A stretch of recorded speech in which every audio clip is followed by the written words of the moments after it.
మాజీ ముఖ్యమంత్రి బీఆర్ఎస్ అధినేత కేసీఆర్ అసెంబ్లీ సమావేశాల్లో పాల్గొనేందుకు నందిని నగర్లోని తన నివాసం నుండి బయలుదేరారు. అనంతరం కొద్దిసేపటి క్రితం అసెంబ్లీకి చేరుకున్నారు మాజీ ముఖ్యమంత్రి బీఆర్ఎస్ అధినేత కేసీఆర్. నేటి నుండి తెలంగాణ బడ్జెట్ సమావేశాలు ప్రారంభం కానున్న నేపథ్యంలో నేటి నుండి తెలంగాణ అసెంబ్లీ సమావేశాలు ప్రారంభమయ్యాయి. ఈ సమావేశాలు ఈ నెల 27 వరకు కొనసాగనున్నాయి.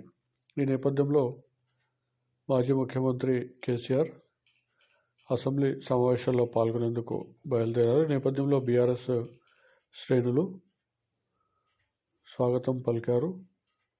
మాజీ ముఖ్యమంత్రి కేసీఆర్కు నందిని నగర్ వద్దకు పెద్ద ఎత్తున బీఆర్ఎస్ శ్రేణులు చేరుకున్నారు. కేసీఆర్ వాహన శ్రేణిపై పువ్వులు జల్లారు. ప్రత్యేక హారతి ఇచ్చి కేసీఆర్కు అసెంబ్లీ వద్దకు సాగనంపారు. అసెంబ్లీకి చేరుకున్న కేసీఆర్ బీఆర్ఎస్ ఎమ్మెల్యేలతో కలిసి అసెంబ్లీ ప్రాంగణంలోకి చేరుకున్నారు.